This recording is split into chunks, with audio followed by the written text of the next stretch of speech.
Welcome back to another combined 11 for the Champions League semi-finals. If you have not seen the last video, make sure you go and check out our Bayern versus PSG combined 11, which I have to say was a very, very tough conversation because there are some cracking names in that.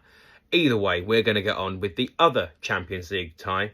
Me and Cameron. Cameron, you have got Atletico Madrid. I have got Arsenal.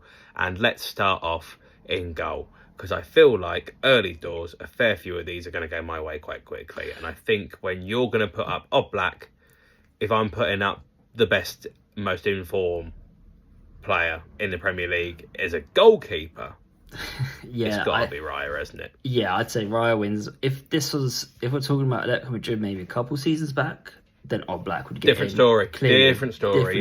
If this was an all-time one, I think Oblak might be the goalkeeper here. I know Arsenal have had some big names, but Oblak has been fantastic for Atletico for such a long period. He's been one of the main reasons why they've been so good defensively. And again, this season they are really good defensively, but Arsenal right now, Raya in goal over the past couple of seasons, he's been brilliant in the Premier League, especially this year. I think he's gone up that bit more. So I think easy 1-0 to Arsenal to start this one off. I don't like the fact that I'm winning as Arsenal, by the way. I hate it with the passion. Yeah. This is the sort of thing I'd never pick Arsenal. You know what, we really should have done this the other way around. So you could, maybe go for Atletico players a bit more, and I could, go for Arsenal, given your Chelsea links. But I think, it is what it is. I've got Arsenal now. To, it's just one of them. I mean, I'm going to take... I think I might very easily, and I don't want to ruin this video, but I feel like I'm going to take a lead quite quickly here. What happens with the rest of it, I don't know. I mean, do we go centre-backs or full-backs first? We'll go right to left. How about that? Let's go right to left, okay, because I think you'll be losing both the centre-backs. So let's go for the right-back. Let's go for Jurrien Timber. I've got Molina. So I think it's, again, another one quite easy for you. Molina, obviously, I'm pretty sure he scored the winner in the World Cup final penalty shootout, but he's still nowhere near the level of Timber. Timber, he was fit this year, which is the main thing, and he's just been brilliant again for Arsenal. Yeah. So solid at right back. I was going to say, yes, he has. There's been a lot of times where he has been fit this season. There's been a lot of times where he hasn't been fit for Arsenal, and you can massively see the difference in how Arsenal play.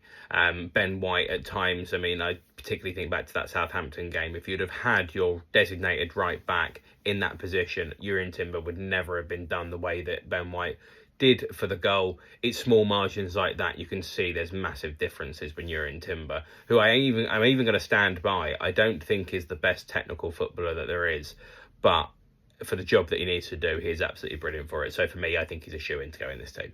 Yeah, I think because you mentioned technical, I think we've been quite lucky watching some of the players that have graced the Premier League. I mean, the main one for technical right back just come for, is Trent Alexander-Arnold. You also got Reece James for Chelsea, but Timber, he's just solid. You know when he's there, he's going to give you an 8 out of 10 performance at right back. Hardly anyone's going to go past him, and that's what you need. You don't need him to get forward that much. You just need him to... I'm going to throw out a name here. Obviously, he's a lot younger and he's got a lot more of his career to go. But with what you just said there, it's screaming Azpilicueta vibes. You're never going to go and think he's absolutely brilliant, but he is going to do everything that he needs to do for his team to make sure that they can go and win. And that's a fantastic trait to have. If I could have a whole team full of Azpilicuetas that go and win the league, maybe that's the same thing with Jurrien Timber. But either way, Timber goes in this team 100%. Right. Let's move on to the centre-backs. Yeah, centre-backs. I think it's going to be quite easy doing, again, for the Arsenal winning. Because I've got Lenormand and Longley, and you've got Gabriel and Saliba. And yeah. I think it's very easy, again, to say, Arsenal defensively, as good as Atletico Madrid are defensively as well. They've got a really good record this season. Arsenal's defence, player for player, is still just very good. And I think, Longley is a really good example of this point, but it depends on how you work as a unit as well. Longley, when he was at Barcelona, never really, got off the ground, and the consistency was never really there. But you get him into the right organisation, the right group, the right buy-in, everything there. And he has been really, really good. And that unit, as we say, for Atletico has a really, really solid base. But when you're talking about, these players are in the prime of their career in Saliba and Gabriel as well. Gabriel maybe slightly past it now, but still putting in these absolutely monstrous performances when they want to as well. It's going to be really difficult for Atletico to break down that back line. And I think when we're talking about the difference makers in this game, I feel like Arsenal's back two are going to be more likely to be difference makers than Atletico Madrid's back two, and I think that's the reason we've put them in this. Yeah, and then left back, I've got Ruggeri ahead of me. I mean, I've got Nkapie. Like, he's not a left back. No, he's a centre back playing left back. If anything, to be honest, he did play in the back three on the left side for Bayer Leverkusen when they won the league Invincibles. But he's such a solid player. Like it's hard to argue against that Arsenal back five effectively with trying to get people in. So I think you've got a clean sheet. Are you giving me all five? You're going to give me all five because. Because that was the one I thought you might try and have a bit of a debate on, is that one. I think if Oblak a couple years ago was still around, he would have been in, and it would have been the Atletico keeper with the Arsenal back four. But right now, I think it's still the Arsenal back five.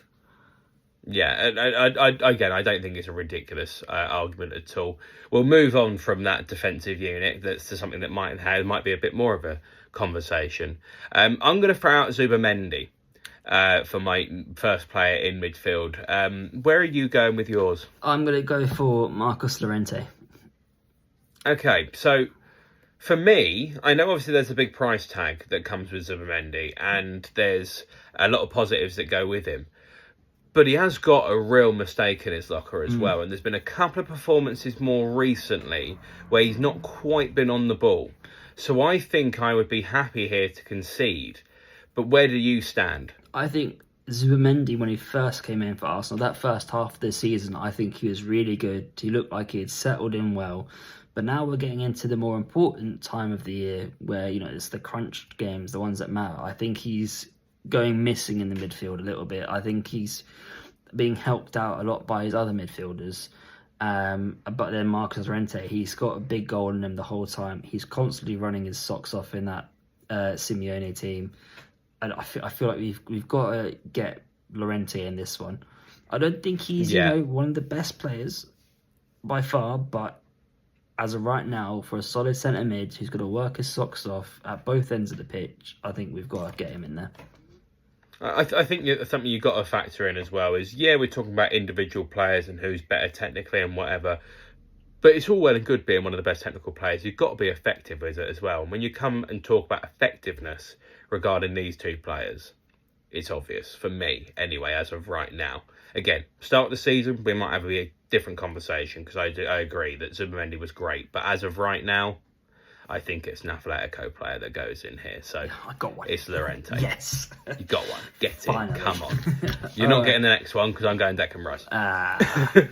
Again, it's the same kind of conversation I would have had with Oblak. If it was Koke from a couple of years ago, maybe a bit more than a couple, but he's been such a solid player for Atletico Madrid. I think the age is starting to catch up with him a bit more now, but he's still putting in really good performances. But Declan Rice, might be a bit of the English bias we're going on with right now. But I think he's still one of the better Premier League players at the moment in midfield. I think he's a good reason why Arsenal have done well this year. I think for me, he's a sort of player. I mean, I wanted him years ago at Chelsea, which everyone thought I was mad about, but clearly I'm right. But I mean, if you start thinking about the profile of who he is, the set pieces can be fantastic.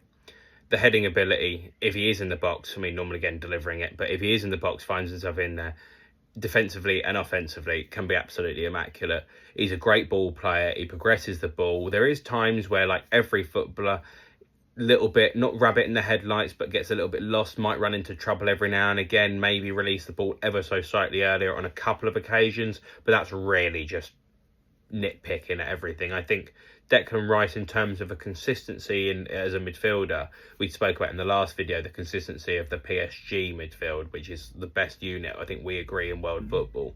I think if you threw Declan Rice into that midfield three, he would fit in naturally, and I just don't feel like there's a lot of players that would be in that similar realm. But in this particular tie, there is no one else that would fit into that midfield three of PSG better than Declan Rice. And if that's a standard of world levels, for me, I think Declan class is definitely going to match that. On his day, he's excellent. He can be absolutely brilliant on his day, and that's why I'm going to put him forward. And I think you'll probably concede that one. Yeah, I'll concede that one. But I might have a bit more luck with this one, because I'm going to put up Antoine Griezmann against whoever you want to put up against him. I mean, I've got two options here of who I could go for technically as number 10s, but I'm going to go for the one that is probably the most consistent number 10 for them, which would be Odegaard. The other one you might have thrown in could have been Havertz, but I feel like he's more of a striker than anything else. I think there's a debate in this, because a few years ago, when we had like peak Odegaard, those first couple of years he was with Arsenal, I thought he was absolutely excellent. And I know there's a few Arsenal fans that are a bit 50-50 about some of his performances as of right now. But I think that when you're talking about, players that can impact a game, Odegaard can whip in a great ball, and a shot might drop to him and he might absolutely bury it and whatever. But I think if you think about the fear factor of a player, the fear that comes with playing against whoever, Griezmann's fear factor is 10 times more than Odegaard's would be, because Griezmann can pop up at anywhere, at any point, and do something that will make you look silly, and he'll carry on and go forward, and he will help his team to stretch the ball out, and he's going to be such an influential player in that attacking threat for for Atletico. I still think that is more important than what Odegaard currently does for Arsenal. And I know that's dropping Arsenal's captain, but I think it's the right move. Yeah, I think Griezmann, even though he is starting to get to the end of his Atletico Madrid career now, he's still, so lethal. If you put him in the box, there's a good chance he's going to end up putting the ball in the back of the net. And, he's still, he does. It's not like he just plays up top either, or like the number 10. He does drop deep into midfield as well to help them out as well, which makes him, again, more solid overall. And he's just been one of the best French players over the last 10 years as well. And I'm going to slightly counteract that. I think he's been one of the best French players ever. I think he's absolutely excellent, and I think that he doesn't get the plaudits that he deserves. I think he's, for the French national team anyway, I think he's absolutely superb, and I've seen at least 2, possibly even 3 tournaments where at large chunks he's been carried by that. Has he got long hair or short hair now? I remember back in the day he had long hair, and that was when he was excellent. I think he's got like short hair mid-range now, but he has been absolutely phenomenal for the French national team for such a long period of time. He's such a good technical footballer. So Atletico wins that one then? I'm going to give that one to Atletico, yes, definitely, 100%. And I'm happy to, because Griezmann is one of my favourite players to watch on any consistent basis. I love him. I've got 2 now. I can at least pull it back a little bit. Yeah, I was going to say, I don't think you're not going to take the win, but I mean, you might get 5 out of it. You might only lose by 1. Yeah, I'm going to assume bearing in mind I'm thinking about who I've got up front, but I know. I think it might be a very Arsenal defensive minded and a very Atletico attack minded. So on the right, I've got the gaffer's son, Simeone. Well, very quickly, before we just go on into Simeone, Diego Simeone, leaving Atletico at the end of the season, it currently seems. Where do they go from there? Because, I mean, that's a big old person to replace, isn't it? Especially when you've got your boy in the team. Yeah, I think for me, obviously, we had Klopp for just under 10 years, and the first season it was fine, but now we're starting to see a bit more of the cracks. When Sir Alex Ferguson left after so many years at Man United, you saw the cracks as well. I think it's going to be something similar with Atletico Madrid, where they've been such a good team for the last 10, 15 years. They've been always in and around Europe, not necessarily winning, but they've always been up there, and have made Champions League finals as well. A lot of people seem to forget. Yeah, but it's like there's always I think they've always been there, but like I think there will be a time where it's going to crack, and it will be when it goes, because you've also got Griezmann going as well. He's going to be part of it. You know, they're going to also look at the people who are playing well as well. You know, Julian Alvarez has always been on the radar for other teams ever since he's joined Atletico from Man City. So, you know, I think it's going to be a case of the start of their downfall, unfortunately. But I think it's just going to happen unless they get in someone, you know, with so much experience and big names where it steadies the ship for a bit. But right now, who are you putting up against Simeone as the right midfielder? It's not that I want to, because I don't think he's very good myself, but it's Noni Madueke. Oh, you got to put him up. Okay, well, I think I might win that one then. I think if you... I agree. I think that Madueke at times can be excellent, but then others can just go completely missing. And I think that, you know, from what I saw, I mean, obviously when he was at Chelsea, I saw him on a weekly basis. It was more bad than it was good. And I think sometimes we're saying about those situations and about how the right players can find themselves in the right place at the right time and blah, blah, blah, blah, blah. All these things are great. But I haven't seen Noni Madueke take that next step up. So I still look at him as that same player that was at Chelsea or that, you know, those couple of years ago. And I just see that same production, which is, oh. That's what really it feels like. So I think that, again, when you get those moments where it goes from, get in, they're few and far between. Yeah. I think for me, he's a good footballer, but he's inconsistent. And inconsistent ain't good enough. So I think I would probably agree and go for Simeone. I think he makes that front line, again, not the sexiest player in that front line, but he makes it work. So, yeah, I'd go for that. Arsenal's goal-scoring form recent weeks has been poor. I don't think you can argue that. All right, I've got another one. And then, what about on the left-hand side? Who are you putting up? You are definitely winning this, because I think I know who you're going to put up. I'm going to put up Eze, because I've got to put up the best player that I've got. And Eze on his day can be absolutely excellent. But I'm assuming you're going to go for someone who knocked back in the Premier League a bit and then went abroad and was phenomenal. Yeah, I have gone for him. I've gone for Ademola Lookman.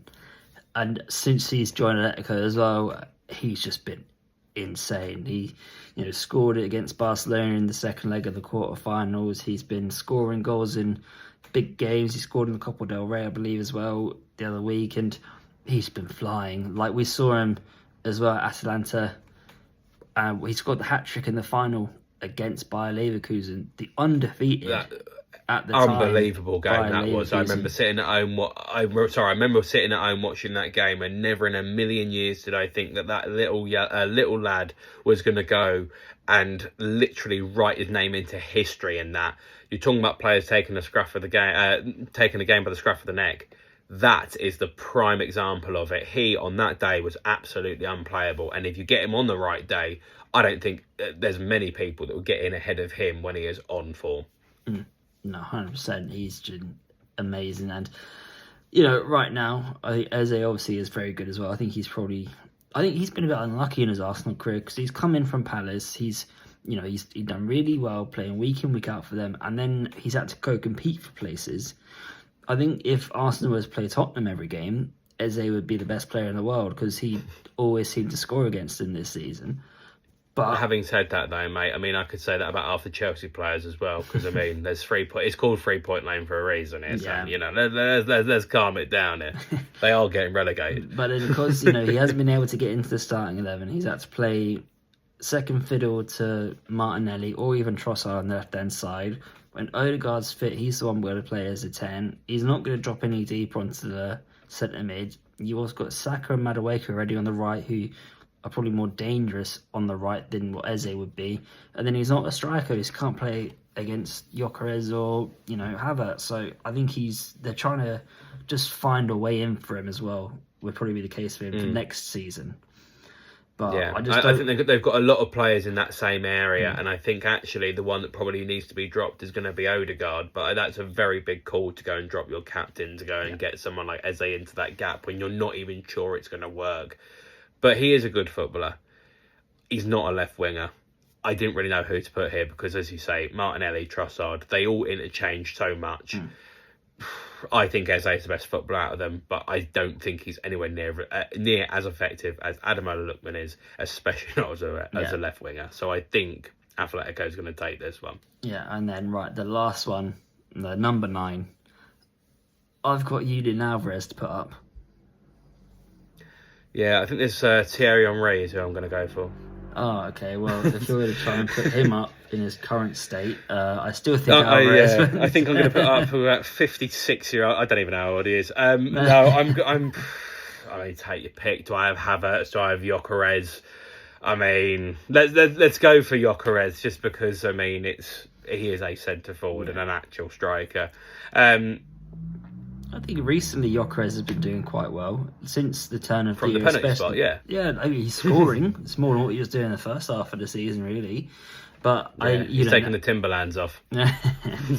But I think Julian Alvarez, he's been so good for Atletico since he's joined from City. You know, all the big clubs constantly want him now as well, and his record's been really good as well this year. I think it's hard to argue against Alvarez in this situation. Alvarez for me has been, and I'm going to sort of, this sounds mental to say, I feel like the best strikers in world football as of right now, you're either really old and hanging on and still playing, i.e. you're someone like Harry Kane who's been around for a long, long time, Lewandowski again, who still can be hanging on as well, been around for a long, long time. And then everyone else in the middle is a bit meh, and then you get the youngsters down the bottom. And I think at one point, Manchester City had the best 2 youngsters in the world when it came to goal scorers, particularly number 9s, because I think Julian Alvarez, from the second I saw him, I went with my auntie up to watch Man City versus Nottingham Forest. She is a City fan. I was on crutches. I was sitting in the upper tier, could see absolutely everything. And I thought Julian Alvarez that day, despite Erling Haaland scoring a hat-trick, I thought Julian Alvarez, when he came on, was absolutely excellent. And I could see what the idea was from him. I think he is going to be, this is a big statement, you end up getting to the right club, I think he could be the best centre forward in the world. I genuinely do. I think if you're in with that conversation when a certain bloke called Erling Haaland exists, I think that's probably enough to put you into any combined 11. Yeah, unless you're up against City. Yeah, otherwise I think Haaland wins that one all day long. Yeah. But yeah, I think give him a couple of years, because remember, he's still quite young. Give him, he's so 2 young more in years, comparison. He probably will be up there, I'd say, in the top 3 strikers in the world. But I think we just have to wait a little bit longer for him. Yeah, I mean, it's going in the right direction, and it's going very nicely in the right direction. That being said, I don't think that Julian Alvarez is in the right spot at Atletico Madrid if he wants to go and take that next step to the higher level. I hope he's got the ability to go and do that. So we are talking about potential and all these things. If he came to the Premier League and came to Chelsea, I'd be over the moon. Just let you know, I don't think that is what I would like. We can dream. We can dream. Because we need a centre forward. We need a lot of other things, but we need a centre forward. Right, but I think we're in agreement with this. It's Julian Alvarez to finish up this combined 11. So how many did Atletico get in? Because I know I was 5-0 up, but I do think it went very close after that. Yeah, Atletico definitely pulled it back. So you can probably make a little counter on the screen if you fancy doing that kind of editing. But the team is as follows. Too long, son. Too long. I'll get a full 11 up. That'll be easier. We'll make a picture. All right, so it's Raya in goal. You've got Timber, Gabriel, Saliba and Hincapié. They all make up the back 5. You've got Declan Rice sitting in front of it with Marcos Llorente. And then it gets very Atletico heavy with Griezmann, Lookman, Simeone and Alvarez. So Arsenal defence with the Madrid attack. Yeah, I mean, and let's be honest, if it wasn't Declan Rice in there and he was injured, I mean, it might be literally just 2 completely different ends. Declan Rice, the only one holding down the fort. Obviously, I think we probably would have had Saka in had he have been fully fit, ready to go and all of that stuff for Arsenal, but of course, not at the moment.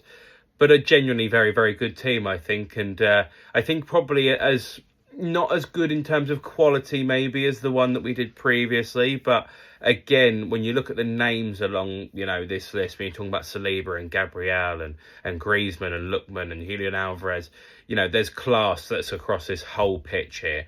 There's going to be a great tie between those two teams. If you had to take a stab right now, Cameron, as a prediction of which one of these two teams goes through and makes the final, are you going Arsenal or are you going for Atletico Madrid? I would go for Atletico. I really think I would. would agree with you in that as well. I do think I'll agree. I think it just depends what kind of Arsenal show up, because both teams are very good defensively, but I think it's a case of, because Atletico has that bit more quality in their attack, and for a lot of different ways and different people who can score the goals, I think that's what's going to edge it. Because Arsenal can score goals. They've got Gyökeres, they've had Saka, Martinelli, Trossard. They all can pop up with goals, but for me, I just feel like with how structured Atletico are, how stubborn they are, and then how good they are on the attack when they decide to go forward, I think they're going to edge it.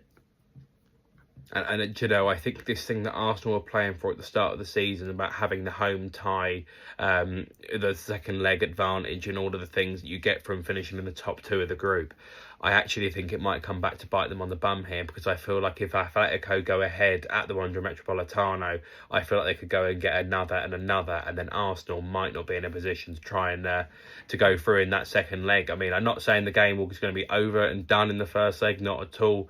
But if Atletico can sit deep at the Emirates and pick you off on the counter-attack, you are in serious trouble. So it'll be very interesting to know which way this game goes. Cameron, thank you for joining me for both of these videos. If you are new around here, make sure you like, share and subscribe to cracking combined 11s. And we'll be coming out next week with some shorts as well, doing an all-time one for for all four of these teams. So look forward to seeing that when it comes out. But thank you for watching. Make sure you check out the Champions League this week when it comes out. There's some cracking games on. You won't want to miss any of it. See you later. Have a good weekend. Take care.